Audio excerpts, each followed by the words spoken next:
Enjoy watching it. Forgetting to set the alarm, I slept until almost 8 in the morning. Heidi had already left, which was good for me. I needed to finish searching the house. I called my boss, Albert Falmouth, CEO of Pheno. Albert, this is Merle. Can I take the day off? I have problems at home, and I need to focus. You're not cheating on Heidi, are you? No, nothing like that. How long can I be gone without causing problems? Take a month off, and then we'll talk. Gemma and her assistant, Arc Hero, are doing such a good job with your department that you could retire today. Sounds good. I should call Gemma and explain what's going on with me. I'll handle everything myself. Relax and enjoy your vacation. Maybe I can persuade your wife to spend more time at home. What do you mean, Albert? Oh, well, you told me about all the nights you're alone until late. Merle, I have another call. Don't worry about anything. Goodbye. It was strange because I had never told him about my wife. I made myself some muesli and toast, wondering where I should look next, the attic, the spare bedroom, or the garage. I decided to start in the attic because the hatch and ladder were at the end of the hallway. Taking a flashlight from the kitchen drawer, I pulled down the ladder. When I climbed up, I discovered that I could stand right under the ridge of the roof. The attic was empty except for a laptop and router positioned above our bedroom ceiling. A laptop? Over my bedroom? The screen was black, but when I touched the touchpad, a picture of our bedroom appeared. I looked through the directories and found a 2 terabytes hard drive and a folder named Daily that contained 484 MP4 files. I was stunned. At the same time, I was on the verge of fury. I opened one file, dated Tuesday, 3 weeks ago. I was working that day. The camera appeared to be motion-triggered, as Heidi walked in and out of the room several times. But then a timestamp showed that 2 hours had passed before the recording resumed. My wife was now wearing provocative lingerie I had never seen before. A man followed her into the room. It was my old friend Spencer. When I could finally move, damn it, I first needed to breathe. I closed the video so that the image of our bedroom reappeared on the screen. I descended into the hallway, closed the attic hatch, and started sobbing, no tears, just hysterical sobbing. 5 minutes later, after a few deep breaths, I went to the spare bedroom. I was now on a mission to find the truth. I quickly searched the dressers, bed, and adjacent bathroom. There were some clothes hanging in the closet, and when I moved them aside, I saw a board measuring about 60 by 45 centimeters, screwed to the wall with 4 screws, 1 in each corner. I remembered seeing a screwdriver on the shelf above me, so I took it down and removed all 4 screws. When I removed the board, I found a safe slightly smaller than the hole. It had a dial and a lever. I tried pulling the lever, but nothing happened. I recalled Albert showing me in the office that if you turn the dial 2 numbers to the right after closing the safe, it would seem locked. But if you turn the dial to the left 2 numbers, the safe would open, a trick for lazy people. I took a deep breath and turned the dial to the left, 1 number, then another. I felt a click. When I pulled the lever again, it gave way, and the door swung open, revealing stacks of money, bundles of $100 bills. I pulled them out and counted 19 packs, totaling $110,000. I put everything back as I found it, closed the safe, replaced the board and screws, and returned the screwdriver to the shelf. Everything looked as it had before. I needed to talk to someone who knew about computers and phones. But who? Maria Nguyen came to mind. She's at work now. I helped her get a job, a green card, and citizenship. Plus, she was my assistant for a year. I opened my little black book, where I kept my personal contacts, found her information, and called her work phone. IT department, Maria Nguyen speaking. How can I help you? Do you want to run away with a 36-year-old man and never work again? Merle. You never call. What do you mean by run away? If it's with you, I'll leave today. Don't quit just yet. I need to talk to a friend, and I don't have many friends left. I'll call Mom. She'll make dinner for us, and you can tell me everything. Oh, Merle, I miss working with you so much. Then why did you ask for a transfer 8 years ago? Not by phone. I'll text you my new address. I bought a big house when my mom moved here 3 years ago. See you today at 6. Oh, I have another call. It's Jem. See you tonight. I hung up and walked into the bedroom, where I noticed a piece of paper on the floor next to Heidi's dresser. It was a note. Dear Merle, I left early to help Meredith with the property auction in Charlotte. We'll go there today and stay home tomorrow. I'll be later than usual, but I will devote the whole day tomorrow to you. Love you. Heidi. Sure, it's all mine, except that I share you with half the city. I took out a yellow pad from my briefcase and made a list of the pros and cons of staying married. I titled one column Stay, I'll forgive her, and the other Go to hell. Then I listed the reasons under each column. The result was 2 points in favor of staying and 13 points in favor of leaving. Afterward, I made a list of things I needed to do to leave, which took almost an hour. My final list included things I wanted to take with me, and I got through it quickly. Aside from my clothes and personal belongings, everything else belonged to her. Well, okay, as they say, possession is 9/10 of the law. I made myself a light lunch, a sandwich and chips, and then went to watch TV. Around 2:30, I saw Heidi's BMW drive up to the house. Watching through the large window, I saw her slow down, probably noticing my car in front of the garage. Then she sped up and drove away. There was someone in the passenger seat who looked like my friend Spencer. She had written in the note that she would be in Charlotte with Meredith, another lie. I set the alarm on my watch and closed my eyes. At 4:30, the alarm rang. I showered, shaved, and dressed in casual clothes. After entering Maria's address into the GPS, I drove to her house without incident and arrived there at 5:50. Her mother met me at the door, smiling, shaking my hand, and bowing slightly as I entered the living room. Sit down, she said, before rapidly speaking in Vietnamese, repeating one phrase several times, you make a good husband. I asked her in French what I should call her. She replied, Mom. Saved by the door opening, Maria walked in and greeted her mother in Vietnamese. Then, taking a step toward me, she hugged and kissed me. I gently moved her back and examined her from head to toe. She was a pure Vietnamese. She was 5 feet 11 inches with full, natural C-cup breasts and very curvy hips. She wore a sparkly dress that ended 8 inches above her knees and 3-inch heels. Her jade-hued eyes were mesmerizing, with Caucasian features, and her lips were plump and attractive. You make a good husband, Maria's mother repeated. Mom, stop. What are you both saying? Maria blushed, lowering her eyes, and whispered something. What? I can't hear you. She says you would be a good husband, I replied. Mom, that's enough, Maria said, flustered. Clever woman, go eat, her mother exclaimed, inviting us to the table.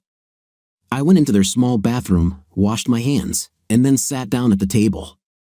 Maria's mother kept saying something as if someone were listening while Maria just smiled at me. Dinner consisted of seafood, rice, and green tea. Afterward, her mother shooed us upstairs. This was the first time Maria's mother had sent me to her daughter's room. We entered, and Maria closed the door. Wait, Maria, let me talk first. If you still want me afterward, I'll stay the night. She nodded, and I told her the whole story, my marriage, my wife's dirty secrets, my plans, my needs, and everything I wanted to say. An hour passed, and when I finished, I extended my hand to her. She melted into my arms, crying, laughing, and kissing me. Why did you transfer from being my assistant to IT? I asked. I couldn't work with you anymore. You were happily married, and I wanted to jump on you, but it would have ruined everything. I thought I might feel some guilt for being with another woman, but there was none. That evening, we made love, and it turned out I was her first. The next morning, I got up, dressed, and went downstairs to Maria's kitchen. Her mother greeted me as the smell of brewing coffee filled the air. She made a huge omelet while I checked my phone for missed calls or messages. None. Good morning, Merle, Maria said, appearing in a white robe that concealed everything yet revealed nothing. If I didn't have urgent business, I'd have gone back to bed with her. Maria, do you think you can take next week off? I already did. Tommy, who works nights, needs the money because his wife is due next month. I owe him 3 days when the baby's born. Then follow me to my house so I can leave my car there, and after that, we'll go to the Apple store for a new iPhone, then to a used car dealer. Are you ready? The kiss I received confirmed her readiness. When I arrived at my house, Heidi's car wasn't there. I signaled Maria to come in with me. She was wearing another short, tight dress, and I wanted to stop, but there was too much to do. Bad Merle, I thought. At the end of the hallway, I pulled out a ladder and climbed up to make sure she hadn't installed any more cameras in the spare room. I opened the safe and saw that she had added another wad of $100 bills. Buying the iPhone was easy, and buying a big truck was easy too. We went to a used car lot and found a Suburban with 28,000 miles on it. It was fully equipped, including a towing device. I was about to go into the office when a beautiful, tall blonde in a red dress came out. Hi, how can I help you?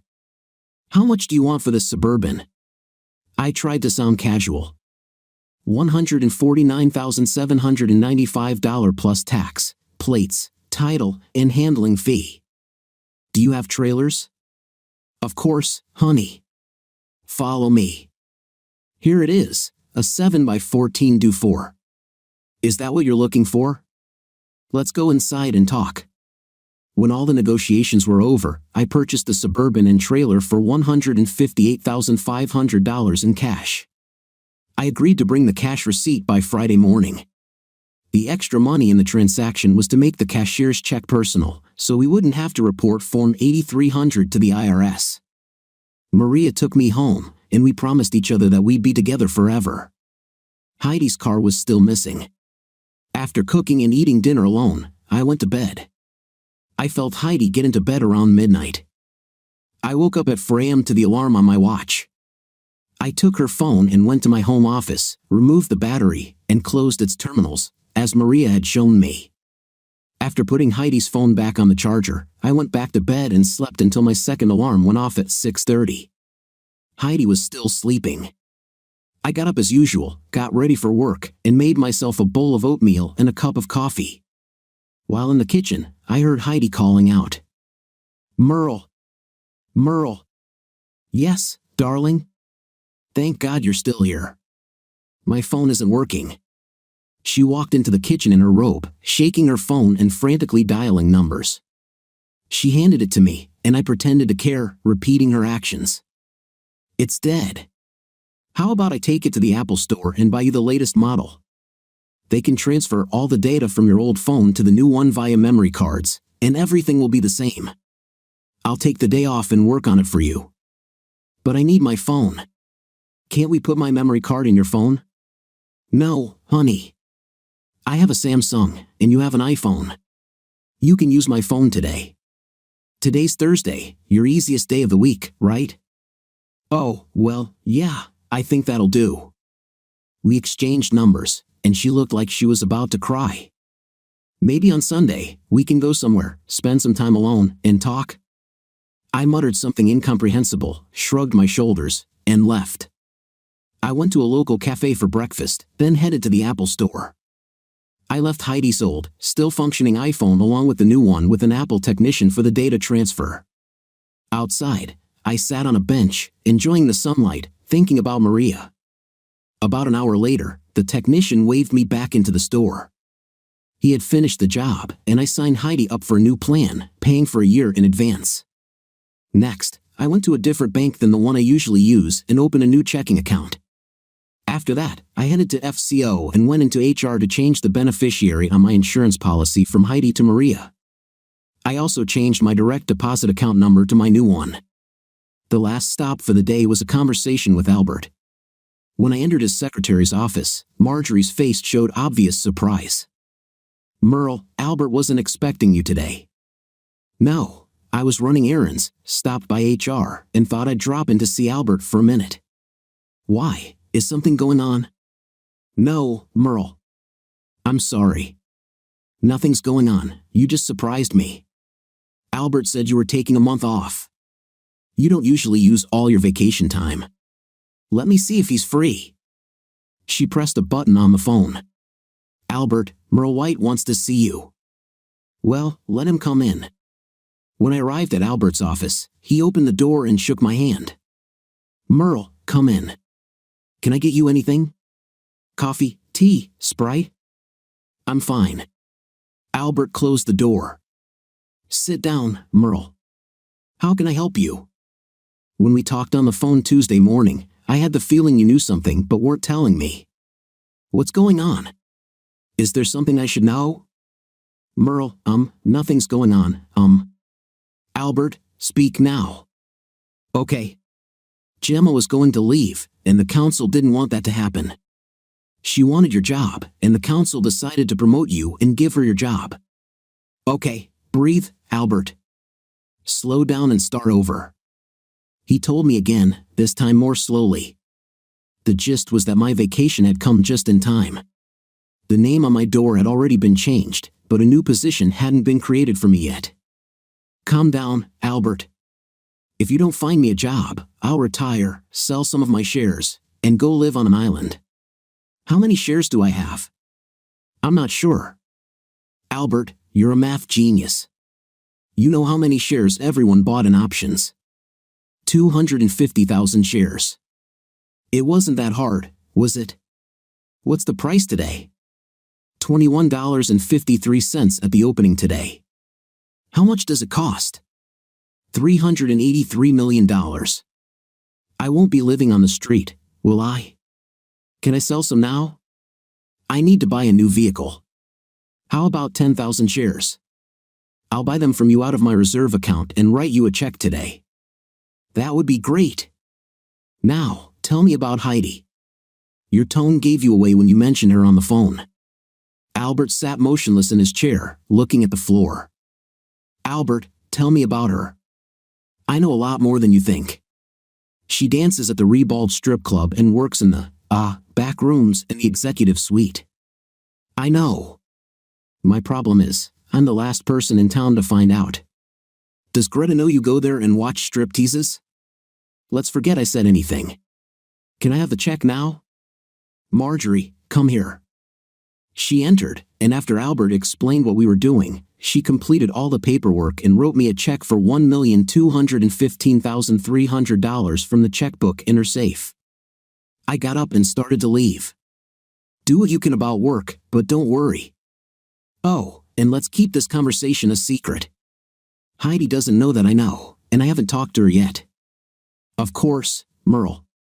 And if it means anything, I'm sorry. As I touched the doorknob, I spoke my final thought. Albert, is she really that good?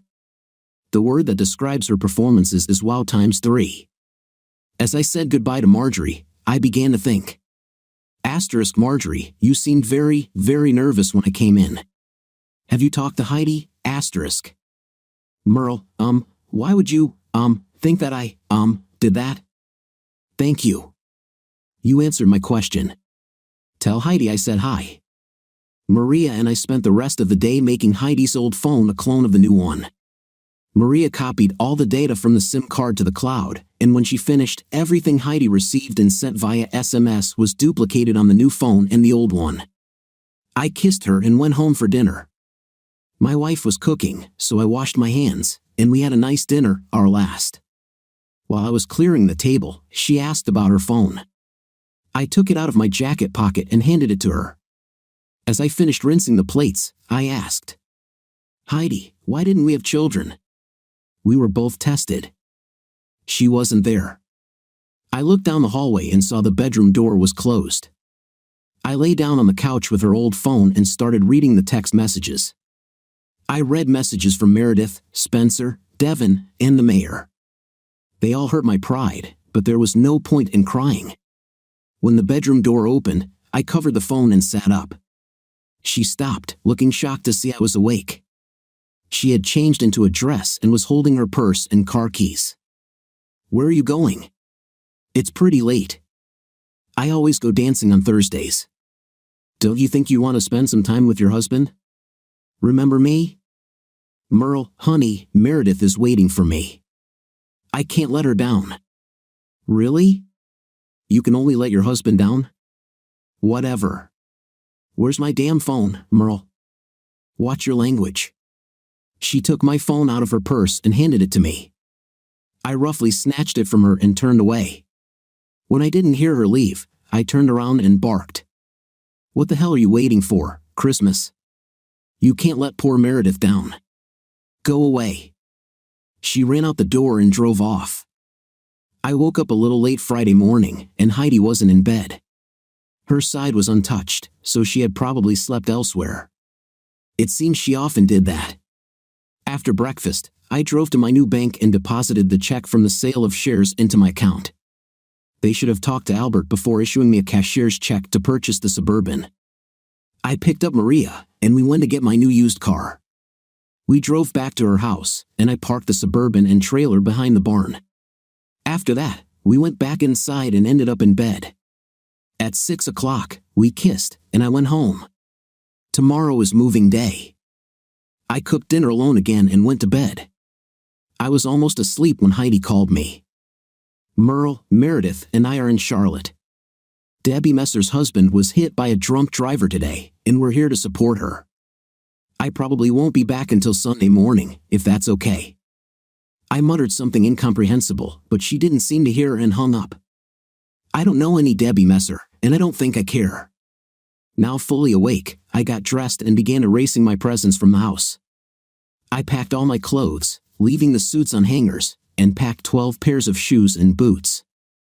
Another box contained my toiletries, and there was nothing else I could take from the master bedroom or bathroom. I took everything out to the garage. We hadn't parked there in a long time, so there was plenty of space. I walked into the kitchen, pulled out a manila folder from my grandma's recipes folder, and went through every file, book, and folder, looking for something else. I left all the drawers open and papers on the floor because I wanted her to understand that things had changed for the worse. I opened my briefcase, put the manila folder inside, took out a yellow legal pad, and wrote 2 notes and a short letter. I'm leaving you money in the safe. You earned it through hard work, and I don't want to leave you without funds. That fool you made a cuckold of. I took your gold coin and left you the diamonds. I like the coin, I do not like you. P.S. Look in the top drawer. You're a liar. How many of our 16 years of marriage have you cheated on me? How many times have I come second? If I didn't give you enough, why didn't you talk to me? If I weren't married to you, I might have enjoyed watching you and Meredith, but now, I just want to puke. When you receive your divorce papers, discuss them with a lawyer, not the person bailing you out. Sign them and send them back. At least now I understand why you never got pregnant. You couldn't ruin that perfect body with a screaming baby just to make your idiot husband happy. I'm only 36. Maybe I can find a woman with moral principles who will love me and want children. 16 years gone forever, and I'll never get them back. Pretend I'm dead. Sincerely, the fool who said yes to you. I put the notes in the safe, the jewelry box, and the letter in her drawer. Then, I wandered around the house, looking for anything else I might need. After that, I undressed and went to bed. My phone rang, and I opened one eye to look for it. It was on the floor. Hello? Hey honey, are you just waking up? It was Maria. Why are you calling so early? Is it early? It's already 10:30. Where's your wife? I was worried you two had a fight, and she hurt you. Oh, she and Meredith made up some story about their friend's husband dying, blah blah blah. Let me get dressed and come pick up the Suburban and trailer. I've got news for you. Bye.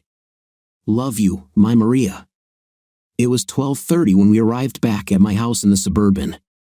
We loaded all of my clothes into the back seat and cargo area, then piled my suits on top. Maria started asking me about other things I might want to take. Photos, memorabilia, Christmas decorations, family Bible, birth certificate, property documents, tax returns. Tax returns? You're a genius. We went to my office, and I pulled out the 20 by 5 centimeters metal box where I kept all our tax returns, or so I thought. What else? Your laptop in the attic. Oh, let me take it. You check your closet. She took the hook, lowered the ladder, and grabbed a flashlight from the drawer in the kitchen next to the refrigerator. I went to the closet and started taking out boxes. Holy saints! How could I forget about this? One of them contained mementos left to me after the deaths of my mother and grandmother. Another had my grandmother's silver cutlery set and tea set. The third box contained 4 silver cups that belonged to my great-grandmother, along with a soft case containing 8 more silver cups, likely belonging to my great-great-grandmother. I looked around. Maria was still in the attic. I loaded all the silver and a box of personal items into the trailer and locked it. When I returned, Maria was just raising the stairs back. I walked over and kissed her. Wait until you see what I found. Why is it taking so long? Sorry, I wanted to make sure I could bypass any password. She held the laptop in her left hand and pulled a flash drive from her pocket. She saw the mess in my office and shook her head. Hey, I don't have to clean it up, I teased. I kissed her, and she smiled. You'll keep kissing me when I'm pregnant, right? Certainly. That's enough talk, let's go practice. We got into the car and drove off. As we left, I noticed a police car approaching down the street. I parked, jumped out, and waved to them. They stopped and rolled down the passenger window. Good afternoon, officers. The driver was a blonde sergeant, and her partner was a large man. I'm breaking up with my wife, and I made a mess getting my things. She won't be back until tomorrow morning, and I know she'll react badly, probably call the police. It just dawned on me that I could have warned you. Is there anything I can do to prevent her from wasting your time and the department's time? The man pulled out a PDA and asked for my driver's license. I handed it over, and he scanned it. The sergeant looked at the laptop, and her eyes widened, her mouth forming a sad expression. Oh God, I'm the only person in town who didn't know, I said, tears welling up in my eyes. I felt worthless. Mr. White, we're sorry. We can't make a formal report, but we will notify our shift supervisor. It's okay, sir. You're doing the right thing by leaving. Take care of yourself. We watched them drive away. Then, we got back into the car. I shifted gears and headed towards my new home. We didn't talk much on the road, Maria just held my right hand. When we arrived at her lot, I asked, is there a place for me to stay? Of course, honey. That barn right in front of us, you can park inside. We can put a mattress in the back of the Suburban and hook up a garden hose for the shower. Stop, I'm ticklish, please stop. I tickled her under the arms. If I sleep there, then so will you. I stopped tickling her, and she kissed me. I would sleep with you even in a stinking trash can, she said, and kissed me again. We brought my clothes into her room. The boxes were left in the dining room. When we brought the boxes in, I left them on the floor in the dining room. As I brought in the last box, Maria's mother came downstairs. She began to talk quickly, her eyes sparkling with anger as she waved her arms until I took the case with the silverware out of the box. When I opened it, she said something admiringly that I didn't understand. She spoke again, and Maria translated, she tells you to put everything on the table. When all 4 sets of silver were on the table, her mother fell silent, walking around it with small steps, lightly touching the silver. Maria and I stood silently, watching her. After a couple of minutes, she spoke again and began waving her arms. She says, go clean your room, put that box in my office, and get the other 2 boxes out of the house, Maria translated. I took the empty boxes out and put them in the trash. Upstairs in Maria's room, I saw that all my hanging clothes were in the closet, and she was sorting my folded clothes into the chest of drawers. Go help Mom. We need to go shopping for you. You have no style, no chic. Mom says put away the boxes, and I say your clothes suck, Maria said. After being kicked out of my room, I went to see what her mom was doing. She had a jeweler's loupe and was examining the cutlery. When she saw me watching her, she beckoned me over. Come here, she sighed. Where did you get this? Where did I get this? I said, drawing on my French lessons from school. My mother's great-great-grandmother, I added, hoping that made sense. Maria called for me again. Merle, I need you. I hesitated, and Maria's mother waved me off. "Merle, we need to go shopping. Your underwear and socks are terrible. Most of your casual clothes are wearable, and your suits are well tailored, but you still need new clothes." "Fine, let's do it your way," I said. She grabbed the keys, and we drove to Macy's. 3 hours later, I had new boxer briefs, t-shirts, socks, 6 pairs of casual pants, and several shirts. I took everything into Maria's room, but she pushed me away. So I went to look for her mother. I heard a scream and recognized the word silver in her cry. All the silver was still on the dining table, so we ate at the kitchen table. Maria served me a dish of chicken, vegetables, and rice. Maria and her mother spoke in loud voices in Vietnamese, which I couldn't understand. After finishing my second helping, I put the dishes in the dishwasher and went into Maria's office to connect the laptop. It loaded quickly and didn't require a password. Curious, I looked through the directory and found a bunch of video files sorted by date. Before browsing, I created several folders: No Intimate Night with Me, Intimate with Unknown, Intimate with Famous, and Night with Spencer. Spencer was involved in this mess, and I was determined to figure it out. The most recent file had no intimate on video for 21 days, then one alone with Spencer, still no night. I didn't watch the whole videos, just 30 seconds or less to sort them. After another half hour of sorting, my mom came in and said, "Let's go." She walked into the living room and sat down in a chair, motioning for me to sit on the sofa. Maria and I sat down, waiting. Mom spoke, and after about 20 seconds, Maria reacted angrily to her words. They went back and forth, their voices getting louder. I couldn't take it anymore and jumped up, shouting, "Stop!" Mom's eyes were full of tears, and Maria was crying. "Maria, as briefly as possible, what's going on?" I asked, handing her a handkerchief. "It's about the silver." "Please translate for me, Maria," I said, turning to her mother and gently wiping her tears with a handkerchief. I kissed her on the forehead, took both her hands, and said, "Mom, I don't allow mother and daughter to speak to each other in such angry tones. I may be an outsider, but I understand family traditions. In your culture, a bride's dowry is important, but I didn't ask for permission to marry your daughter, and I haven't asked her to marry me yet. I'm still married, although I'll see a lawyer tomorrow. Please accept my family's silver as a gift for allowing me to stay here. When the time comes to pay a dowry, I promise you'll have everything I have now and everything I'll ever have. You are my mother now, and I'm proud to be considered your son-in-law."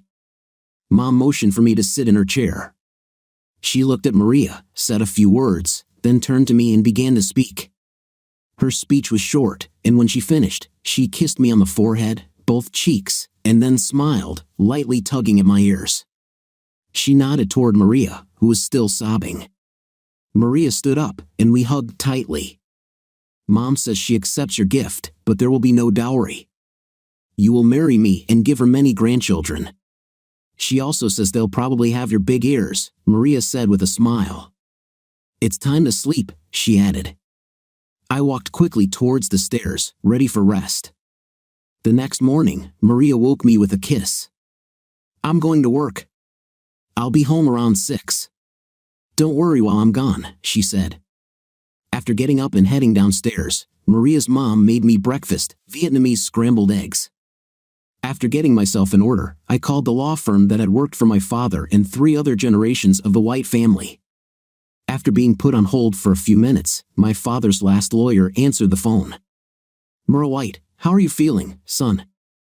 Okay, well, maybe not so good, Mr. Greenfield. Lee, Merle. Call me Lee, son. Now, what's the problem? So, I told him my sad story, condensing 16 years into 10 minutes. I'm in court this afternoon and all day tomorrow. We can meet at my office in Charlotte at 9 a.m. on Wednesday. Would that suit you? Merle, can I bring moral support with me? Everyone's welcome. I'll transfer you to my assistant, Tyler, who will tell you what to bring. Wait 1 minute. I waited about 10 seconds before Tyler answered the phone, and we discussed what they needed. After I hung up, I noticed I had missed calls, text messages, and voicemails. I had forgotten that I'd turned off the ringer on my phone. Looking through the missed calls, I saw many from Hyde, a couple from Spencer, and a few from Meredith and Greg. Checking the texts, I read through Hyde's, from angry and threatening messages to crying and pleading ones. Spencer's only message was threatening, and Meredith's was begging me to talk to Hyde. My voicemails mirrored the texts, except for one from Albert, who asked about the hornet's nest I had stirred up. I started sorting through the video files. Most didn't contain intimate scenes, but Mom interrupted me for lunch around 1 p.m. I followed her into the kitchen, and after eating a delicious fish sandwich, I spoke to her in my rusty French. I think I asked why the silver meant so much to her. She answered in broken French, telling me, I think, about an NVA officer who had killed both sets of her grandparents because they had the silver he wanted. I hugged her and asked if I could hug her. She laughed and said, sure, but I'd prefer you come to my bedroom and put me to bed. I think she was joking. Returning to my laptop, I was surprised to see someone I knew in one of the videos, Greg Daly. I created a new folder with his name and put the video file there. Shortly after, another familiar face appeared, Arc Hero, Gemma's assistant who replaced me at FCO. He was single, but I could get him fired. Continuing my search for the truth, I found a file dated 3 days earlier than the Arc Hero video, showing my replacement, Gemma, in bed with Hyde. This didn't surprise me. She might have joined Arc Hero in line to be fired, but Albert had shown up in one of those videos too. I worked until Maria pulled me out of the office. Over dinner, she told me she had spoken to her boss and asked them to find her a replacement because she wanted to try new challenges, like diapers and breastfeeding. She slapped me on the back of the head, Gibbs style from NCIS. The next morning, Maria woke me with a kiss. As she got ready for work, I went downstairs to the kitchen, where Mom had prepared well-cooked eggs and meat pies with soy sauce. I asked her how certain foods like eggs and bread were translated into Vietnamese. I may never speak the language fluently, but maybe I could understand it better. I had looked at 750 files, leaving 738 more to sort through before I could start taking my revenge. I gathered everything Tyler had asked for and placed a new checkbook on top. When Maria returned home, I asked if her mother would go with me to the lawyer's office. She asked her mother, who responded with something in Vietnamese. She wants to know why, Maria explained. Tell her that it's not about what she hears, but what her eyes see. I trust her judgment. Mom nodded as Maria translated my words. We left at 6 a.m. and stopped in Gastonia for breakfast at a Vietnamese restaurant. We arrived at the law firm 10 minutes early, and I spent most of that time parking. At 9:02, we greeted Lee's secretary and were immediately shown to his office. Merle. Long time no see. How are you, boy? Lee greeted me with a big grin, shaking my hand. And who is this beautiful lady? This is Long Nguyen, my future mother-in-law. She doesn't understand English, but she's very wise. I look up to her as the mother I never had. I call her Mom. Lee surprised me by greeting my mother-in-law in Vietnamese. They chatted for a few minutes, and a smile appeared on her face as we sat down. I was stationed in Da Nang as an interpreter, Lee explained. After my service, I stayed with her family for over 40 years. The confusion on my face must have shown because Lee turned a photo on his desk toward me. It was his wedding photo, with a beautiful Vietnamese woman. We're still married.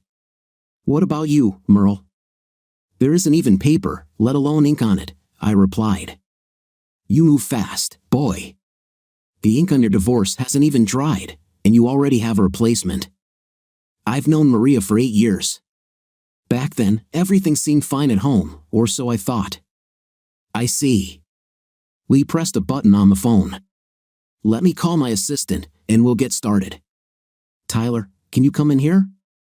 You call everyone son, Lee, I joked. He is my son. I have 2 sons and a daughter, and I'm still working at 69 because of my daughter's wedding, he said with a grin. Oh. I responded, embarrassed but then understanding his last sentence. Tyler walked in with the same big smile and round head as Lee.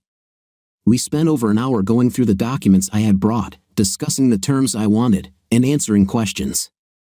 Right before we left the office, I had an oh yeah moment. Lee, I just remembered, the manager at Rebald registered it as an LLC, Customer Perquisites LLC. Lee made a note and said, "Okay, it may not matter, but it's good to know." As we headed home, I felt good about the new path in life I had embarked on. On Thursday and Friday, I reviewed and sorted MP4 files. One more day and I could move on to the second stage, revenge on my enemies. When Maria returned on Friday evening, I knew she had good news. "Guess what? You're pregnant, perhaps?" Silly. They've almost hired my replacement. He has to give notice, and I'll need to spend a week with him. Hooray! I'm so excited. Maria grabbed me, and we started dancing without music, just with love. I want to go out to dinner and dance. There's a restaurant and dance club I've never been to on the outskirts of town. I want to go.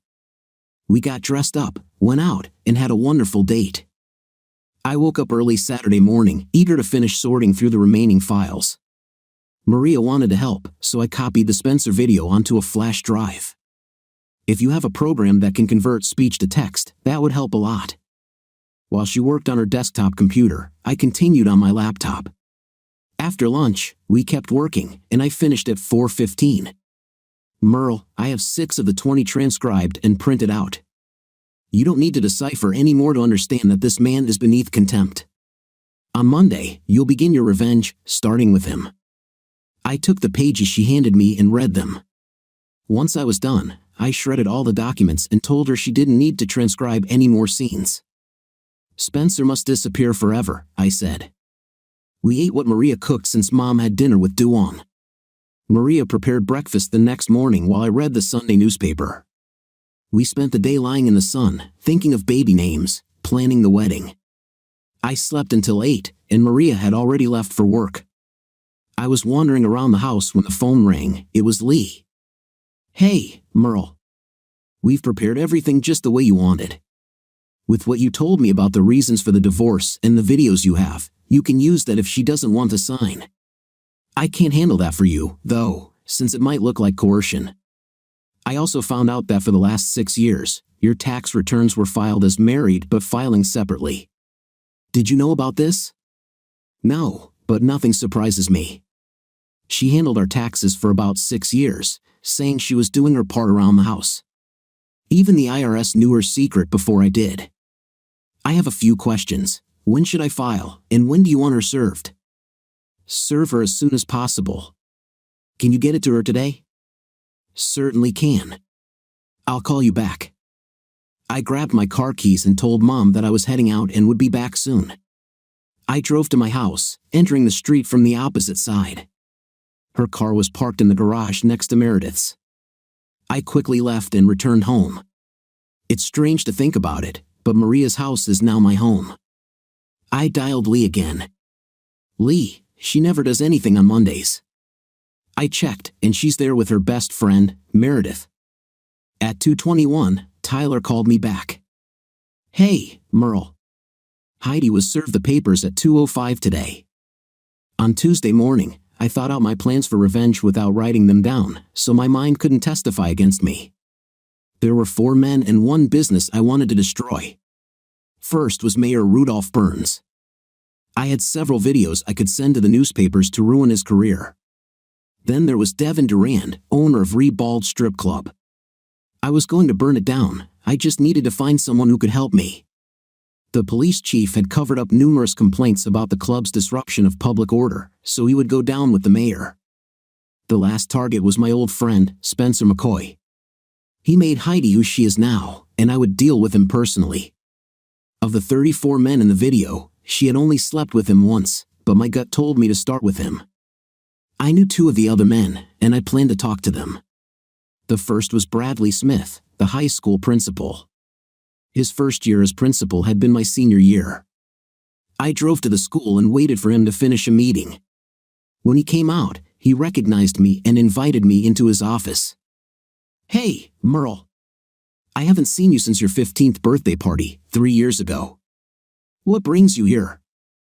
"I want to talk to you about Heidi." "About, I think you know." "About what?"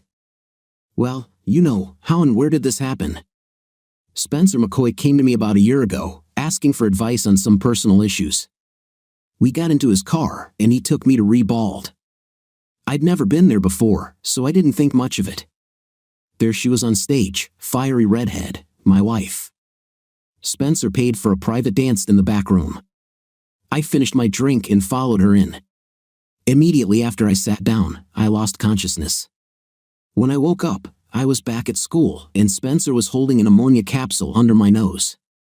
He showed me a photo. It was a very candid shot of her with me. He didn't wait for my response. He simply said he wanted $1,500 a month, cash only, sent to his house on the 1st of every month.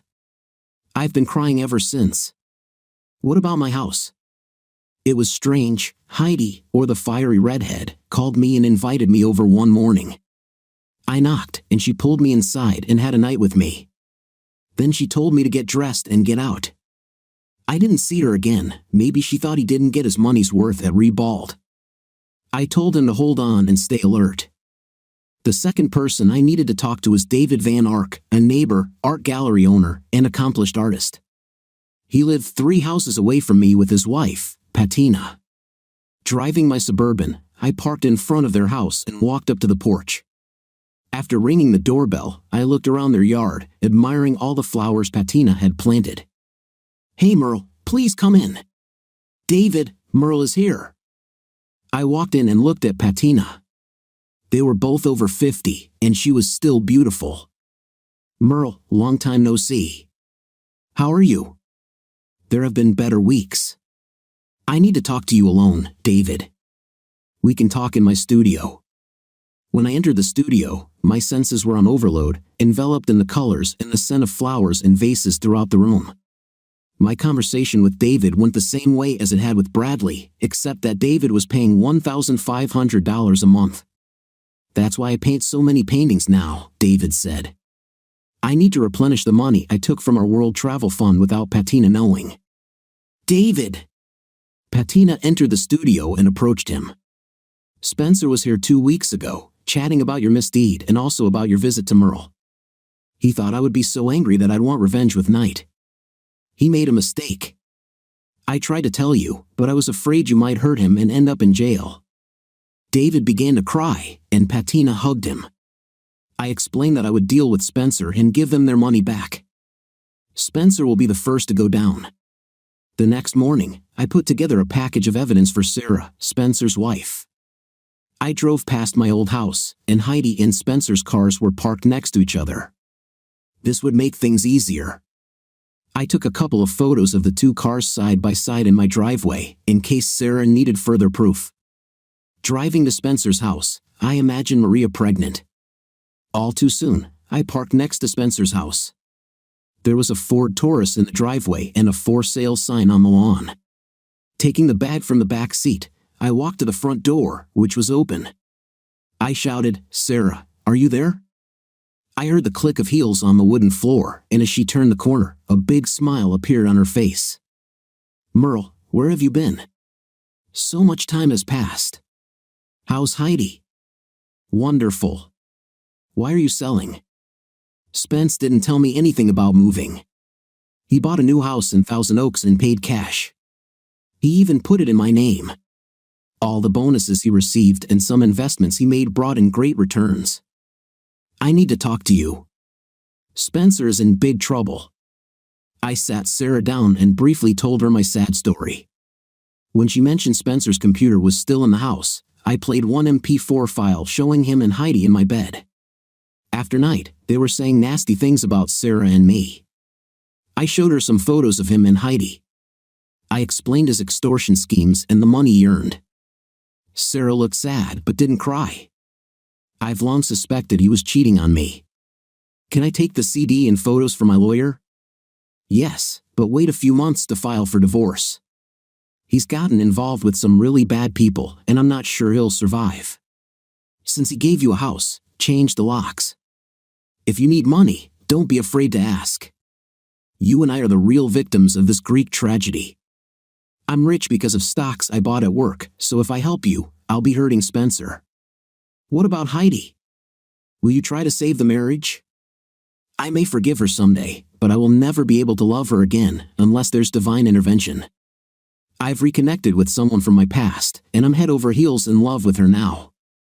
Sarah, can I take his safe and computer? His CDs and photographs are in the safe and on the computer.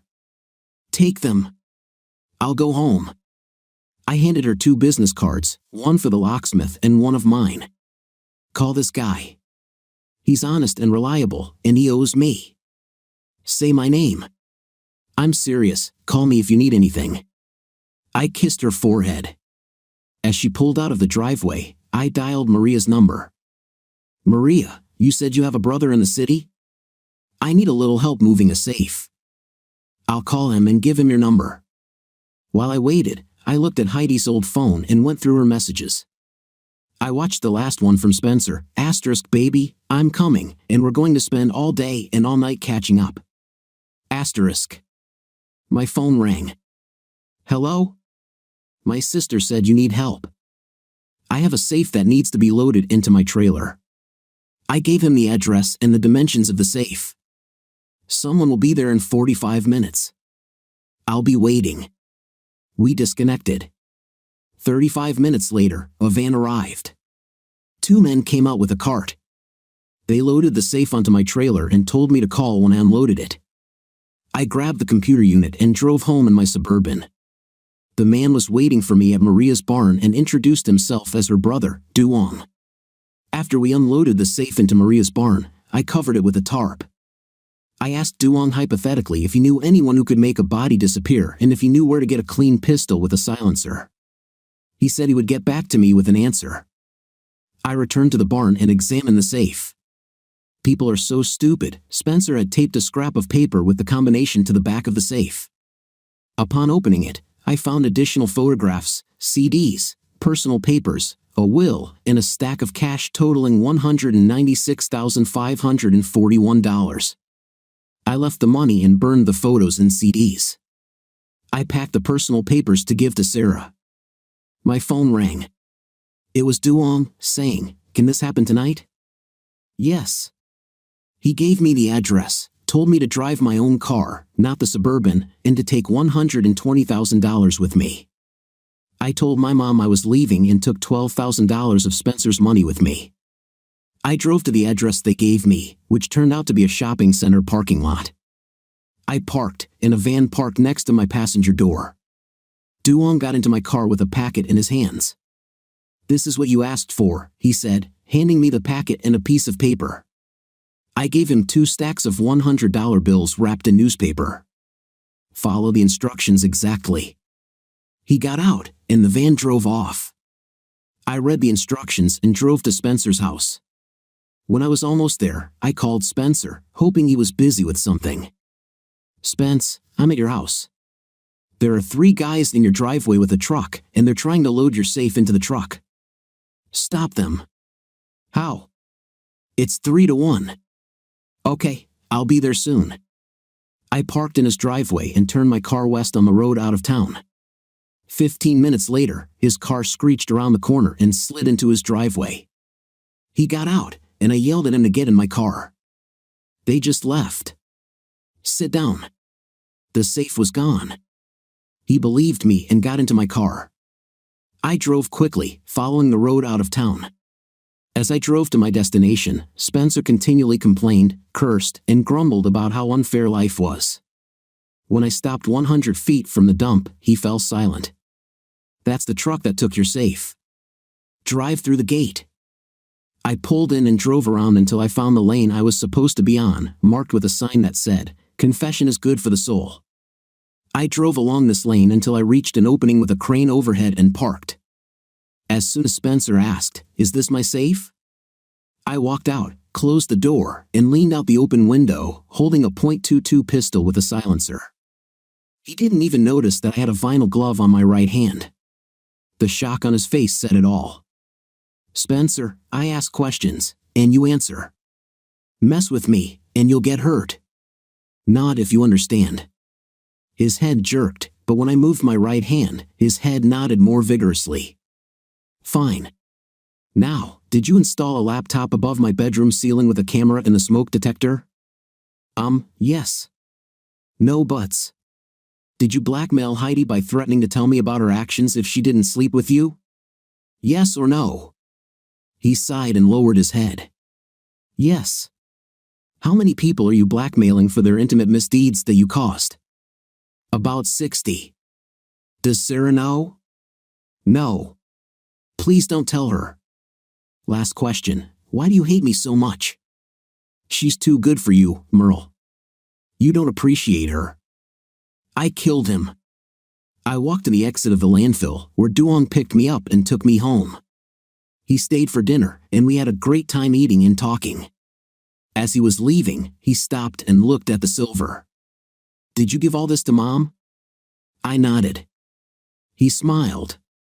That night, I confessed everything to Maria and begged her for forgiveness. Merle, we Vietnamese think about killing differently than white Americans. Where a person deserves to die and dies, we don't care how it happened. Understand? I transcribed 6 scenes of conversation between Heidi and Spencer. He was an evil and disgusting man who deserved to die. Lee called me early in the morning. Hey, hi buddy. Good morning. Your wife will sign the papers today if you talk to her. What does it mean, signing? It means that after submitting the documents, you will be free in 90 days. What should I do? Tyler is on his way to pick you up, and will take you to your old house to meet Heidi and her lawyer at 10. Okay, I'll be ready. I called Maria. Maria, is Nguyen listening? Yes. Great news. I'm meeting with Tyler, Heidi, and her lawyer at 10. She will sign, and in 90 days, I will be free. Amazing. What does she want to talk about? Talk only. No kissing. Yes, darling. Bye. Tyler picked me up, and I gave him directions to Heidi's house. When we arrived, her lawyer was already walking towards the front door. Heidi came out to meet us. Oh my God, Merle. Her picture doesn't do her justice. Come on, Tyler, don't drool. We went inside, and I led Tyler to the dining room. Heidi didn't look me in the eye. We signed and initialed documents until everything was finalized. Both lawyers returned to their offices, and Heidi and I were left alone, strangers after 16 years of marriage. Did you want to talk? She got up and started walking. It all started 6 years ago when you were at a 2-day seminar in Atlanta. Spencer came to me, and I became the first victim of his extortion scheme. He gave me some stuff and stayed overnight. The next night, Spencer gave me more and took me to Rebald. I was in awe of the control the girls had over the men's wallets. When I finished, there were $1,500 bills on the stage. From that moment on, you became second to me. I won't tell you about all the men or women I've slept with, there were many of them. At first, I danced only on Fridays, then on Wednesdays. That's when Meredith joined me. Add in the Saturdays I supposedly gave to charity and the Thursdays I supposedly went dancing, and I started treating you like a roommate. The men we were with, powerful men not filmed at the club, paid decent amounts of money for a lap dance or a night in their hotel rooms. Many nights, this is why I was late home. Among them were local politicians, businessmen, police officers, as well as victims of Spencer's blackmail. So you didn't see our future together? No. The thrill of intimacy with many men and the money is something I can't resist. There's one elderly man, 58, who is rich and really wants me just for himself. Maybe I'll try with him. What about Spencer? He's bad news. A truly evil man. He hurts me and calls you all sorts of names. I hate him. Take your money and diamonds and go far away. Did you know he installed a camera and a smoke detector in our bedroom and a computer in the attic? Camera? Oh God, no. How long? 5 years. That's why he made me call the men he was setting up at the club. She lost her composure, tears and mascara were running down her cheeks, and I felt no sympathy for her. Don't worry, I have everything under control. That's why you need to leave the city. I'll put the house up for sale. Go to your lawyer and sign a power of attorney. We stood and looked at each other for a moment. Heidi, can you take me to where I live? Certainly. When we arrived at Maria's house, she asked, "Have you found someone you can love?" "Yes," I replied, getting out of the car. "Fine." Heidi went to her future, and I went to mine. Maria came home at 4 and said, "They fired him." "Who fired who?" "My replacement. His job fired him, so I have 1 week left." "The day after tomorrow is everything signed?" "Yes, 90 days. We should get married in court or at the magistrate's." I told my mom, and she slapped me because she was still not used to my humor. The next day, I went to FCO to see Albert. After I explained what was on the CD and what happened in the 2 scenes, he put his head in his hands. "That explains some of the things I've heard about Jim. Can you go back to your old job?" I laughed and went out on my own. Marguerite pretended to be talking on the phone. After returning to my SUV, I called Sarah and told her I needed to see her. She told me to come. When I got to her apartment complex, and after going through security, I drove to her mansion and parked in the driveway. As she left her house, she asked me, "Have you heard anything about Spencer?" "Only rumors. I heard he encountered those evil people I told you about, but I don't know where he is. I have a present for you." I opened my suitcase and handed her all the papers from his safe along with $120,000. "His will is there." She looked at the money. When I left to see Maria, we were planning to visit relatives in Gastonia. When there was a knock on the door, I opened it to find a policeman standing in the doorway. I invited him inside and led him into the living room. "How can I help you, officer?" "I'm investigating the disappearance of Spencer McCoy. He disappeared yesterday, and we were told that you know him and saw him at his house yesterday. I've known him for many years, but I haven't always treated him well. He always balances on the line between legal and illegal. I drove to his house to see him, and the front door was open. I called him and told him I saw it. He said he would be here soon. 15 minutes later, he arrived and was angry because his safe was missing. There was a piece of paper on the table by the door, and when he read it, his mood changed from anger to fear. He asked me to give him a ride, and I agreed. I drove him west out of town and dropped him off at a bus stop. He said someone would pick him up, but I had to leave quickly. He added that these are evil people whom I don't want to know. That's why I left. If I have more questions, can I come again?"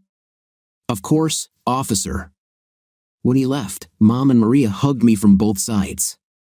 We went to Gastonia, and I had a great time watching Maria fend off all the single women trying to get between us. She wasn't the only one who returned home with a handprint on her cheek. On Sunday morning, as I got out of bed, I asked Maria, "Can we go on a long vacation next week? I need some time, too much stress." Oops, Mom entered without knocking and quickly left, closing the door and muttering something. Mom was quiet Monday morning as I showed her how to make French toast, just the way I like it. They were so delicious that she ate mine, so I had to make more. I picked up the newspaper, and on the front page, there was an article about the mayor, the scandal, and the secret wife and children. Yes, I would like to go on vacation right now. Over the next few days, the newspaper reported on the mayor's misdeeds, stories of corruption, night, a judge accepting bribes, and a police chief embroiled in a scandal. On the last page was an article about my old friend Spencer, who had disappeared. Bradley Smith called and wanted to know if I had anything to do with the envelope of money that was delivered to him. I answered honestly, "Bradley, I never delivered you an envelope filled with money. Dong found someone who did it." An hour later, Badina Van Ark called to say they had received a surprise gift in the mail and asked if I would like a portrait of my wife at a reduced price. I replied, "Can I come back to you in 8 months?" The police raided Rebald, and the bad publicity hit the business hard. One day, there was a fire there, and it was obvious that it was arson. The fire inspector blamed Devin Durand, who was the owner, manager, and insurance holder. The insurance company refused to pay, and Durand was arrested. The mayor resigned and disappeared. Speculation in the newspaper was that he knew too much to be left alive. After a thorough investigation, the police chief and 2 other officers were charged with various crimes, and 9 other police officers resigned. I put the house on the market, and it sold for full price within a week. Heidi's lawyer took her half. Maria and I went to the French Riviera and spent a week hanging out with famous people on the beaches. We felt that her pregnancy had begun when she was 20 weeks along, and after a doctor's visit, I sold more shares, and we flew to Sandals, and adults only. I signed up for 28 days at a cottage on the water. On the 7th day of our stay, when we returned from a clothing-optional canoe trip, we found someone lying face down on one of our sun loungers. In the near future, Maria and I got married when she was 8 months pregnant, and David Van Ark painted a portrait of her in bridal lingerie with a big belly. What is your impression of the story you listened to? It seems to me that my husband went into the attic and looked through those compromising tapes for a reason. What's your opinion on that? Let me know in the comments. See you in the comments.